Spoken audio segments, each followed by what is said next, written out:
Back when I was 30, I purchased a bonsai tree and took it home, and 3 months later it died. And right then I said, well, maybe I don't have a green thumb.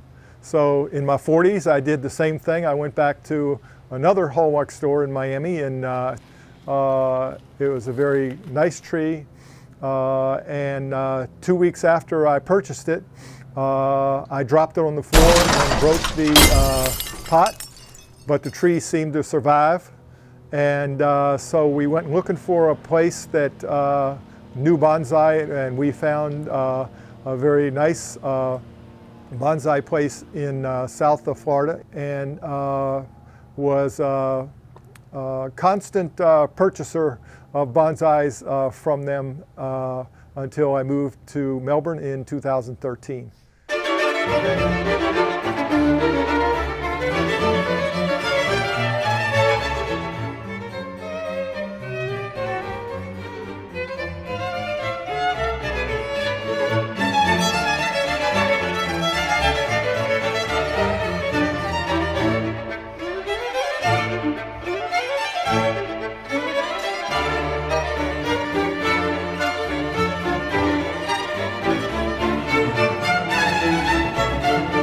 When I was about 55 years old, I started receiving AARP, magazines that talked about what you need to prepare for when you're retired.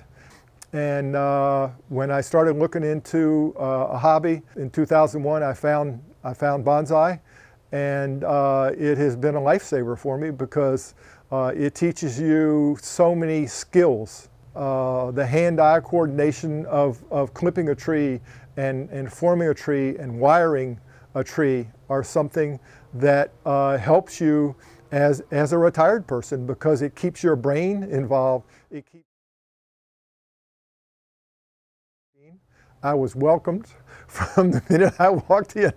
It was like, hello, another bonsai guy. We're really happy to have you. How many trees do you have? And I told them I had 65, and they said, well, you know what? We have a bonsai show at the zoo next month. Do you have some trees that you want to put in the zoo show? I said, all right, I have 4 that I would like to display. From there, it was just the best experience I've ever had, because the club is truly a club of equals. No one in the club feels that they're a better bonsai artist than you are. All of our officers and all of our senior members share all of their skills, gladly do it, because they know what enjoyment they received out of their 20 or 25 years of experience in bonsai, and they want to give new people that same experience. Rob Kempinski and I have done some slanting of the trunk and trimming and getting it in its current situation. And it's known as a shady lady. It's one of the few black olives that grows a complete canopy. So instead of it bringing branches and spreading along each branch, this tree grows with multiple limbs forming a canopy over top of the trunk. And in South Florida, in the real world, this tree can take up an entire front yard. I would say this is in the correct pot. It was purchased this year at the 2016 Bonsai Society of the Florida BSF convention, and for this tree.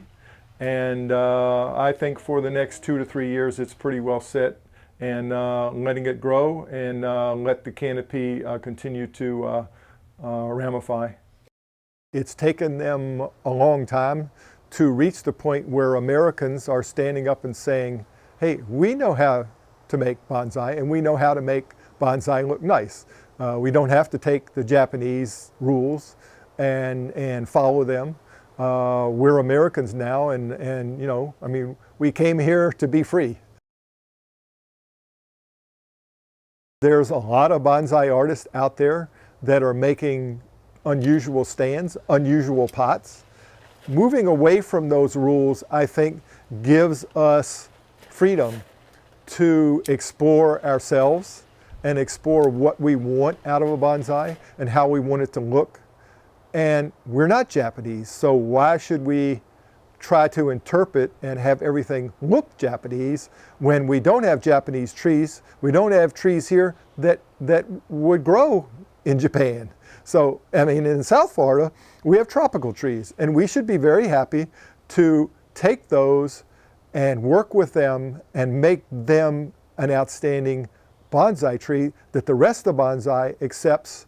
And Jim Smith, who is sort of like the father of South Florida bonsai, did that.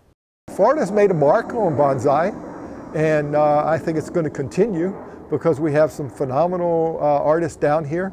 We have great ideas, and we have the freedom to express ourselves in what I'll call an American way. You know, we're inventors, and we can invent new things. They don't have to be traditional.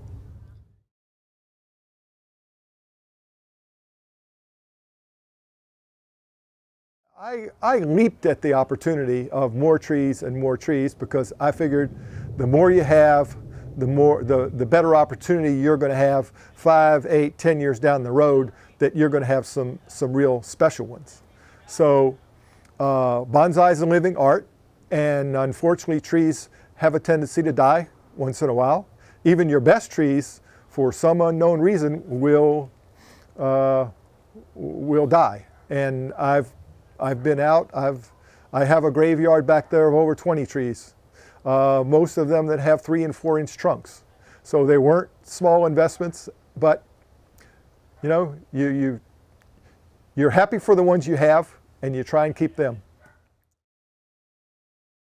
This is a dwarf black olive in the Cascade style, with a very short trunk but a very long cascade for its size. It is the standard of dwarf black olives, where you see pads formed on each limb as they grow out from the main limb.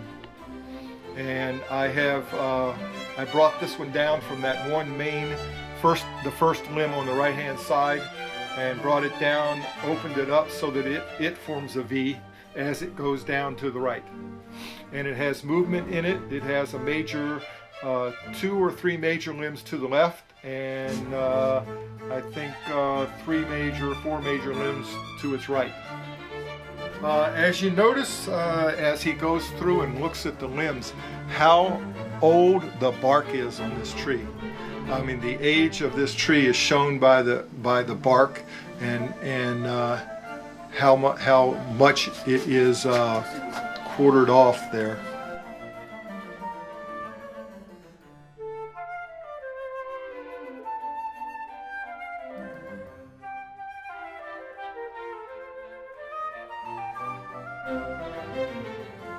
We have your basic short needle juniper tree, purchased from a local nursery 2 years ago. And last year I went over to a nursery over on Melbourne Beach, and they have a gentleman that goes, has a crew, and they take a rowboat with a little motor on it up and down the river with an anchor attached to it, and they pull up things out of the Indian River, and this happened to be one of the logs that they picked up. We have a Chinese elm forest that was purchased from Gene Callahan about 3 years ago. And when I received it, it had the 5 trees that you see on the right hand side here. It was, as Gene told me, he said the rocks have sort of fallen down and they need to be replaced, or they need to be reorganized. So I took the whole composite apart, and I took rocks. I went out and bought 4 more that matched the rocks that he was using. And I found the left end tree that was in my collection, and reorganized it and put it back in this shape that you see it today.